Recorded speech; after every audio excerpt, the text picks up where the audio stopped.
Hi, welcome to another Wild About Nature. Today we're going to explore a traditional pastime that no one really knows the where and when it got started. However, artist Bruce Gardner, he's pointed out that it's believed that it is a traditional activity that started in a playground where young Japanese school children were found making these mud balls in the playground.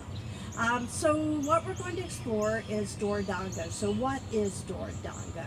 And it is a traditional pastime, and really all it is just molding a little bit of water and a little bit of soil, molding that together to make your Dorodango.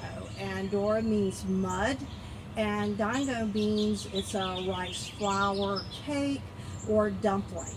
So it's kind of like us making our mud pies in a way. But what you're going to do with this is once you get your ball formed, then you begin to add a fine soil to really refine the process and then get your Dorodango to really shine.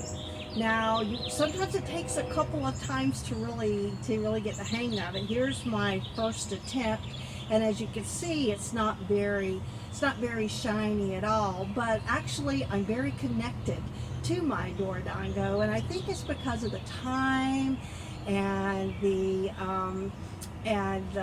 just the relaxation that went into making this really has connected me to this process, and I really want to try it more and more to see if I can get a really shiny Dorodango. And so I think that's part of the charm, and we're going to get started and show you how to make your own Dorodango. And what I'm going to do is I'm going to zoom in a little bit closer so you can see the process close up. Okay, we're ready to get started. So these are the materials that you're going to be using when you're making your mud ball. So of course we just need water, and we need a couple of tubs for your soil, a smaller one for mixing and a larger one that has the drier fine soil in it. And what I like to do before I even get started, I collected my soil, and then I wanted to try to get it as fine as possible. So I found an old strainer, and I would just put the dirt in there, shake it around, and that way I could refine my soil and make it as fine as possible, and I got a lot of debris out of my soil. So that's a great way to start and get your soil nice and smooth and clean out all the debris.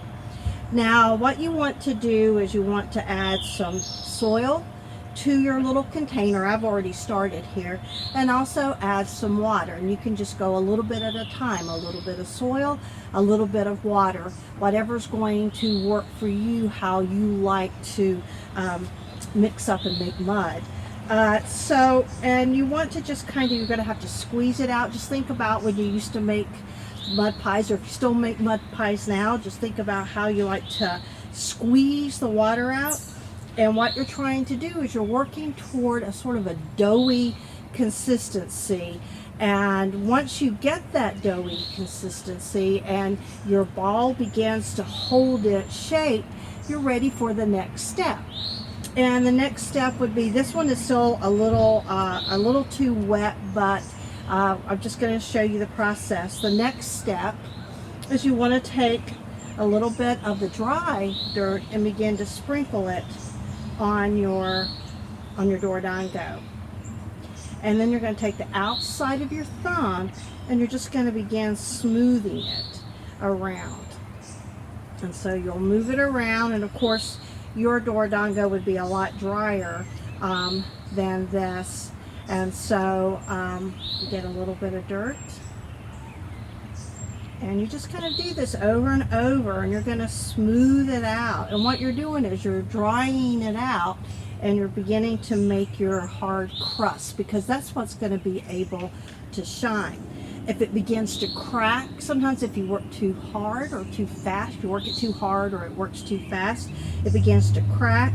You can just put it in a bag, zip it up, set it on something soft so it retains that spherical shape, and let it sit for about 20 minutes at least. And then you can take it out, and what happens, it brings the moisture out and helps repair that crack. And so you just keep working it again, and you just go back out and get started again.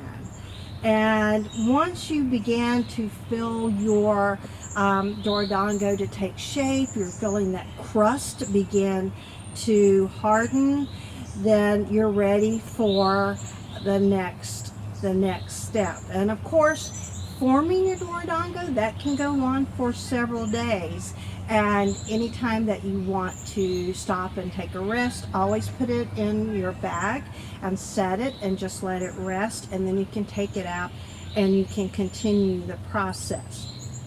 So we're coating it, we're continuing to coat it, and we're taking our thumb and we're moving our thumb around to create that round ball.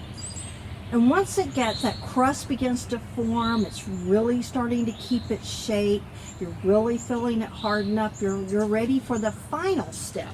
And the final step comes from the really fine soil and sort of the dust that comes from that. And you can just pat your hand down, and my hand is wet, but you would have a really fine bits of soil. It almost would feel like silk on your hand.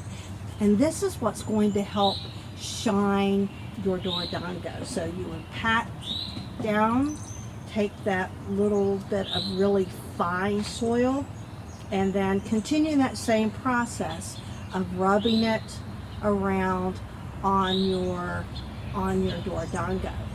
And this could take several days too. The more of that fine dust that you get on your mud ball, the shinier it's going to become. And you'll know it's done when you sprinkle some of that fine dust and it just rolls off the ball.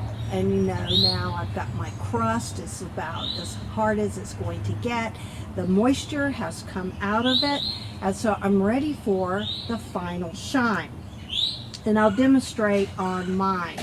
So you have your crust, it's beginning to shine a little bit, and once again, I rushed mine, so I never got that shiny shine. So you want to take it, it's a slow process. But then you begin to polish it. You can get a soft cloth, old hose can work, and just softly begin to polish. And what that's going to do is that's going to help bring out your shine. And if you are polishing and you want to take a break, you can just wrap it in your cloth or whatever you're using for shining, and then you can go ahead and begin again until you've got your finished product. And there you have it. You can read a lot about different kinds of Dorodango, and you will see beautiful photographs that will definitely inspire you. So take some time and go outside and explore the properties of dirt, water, and time to craft your own Dorodango. And I promise you, this is a practice that is both fun and relaxing.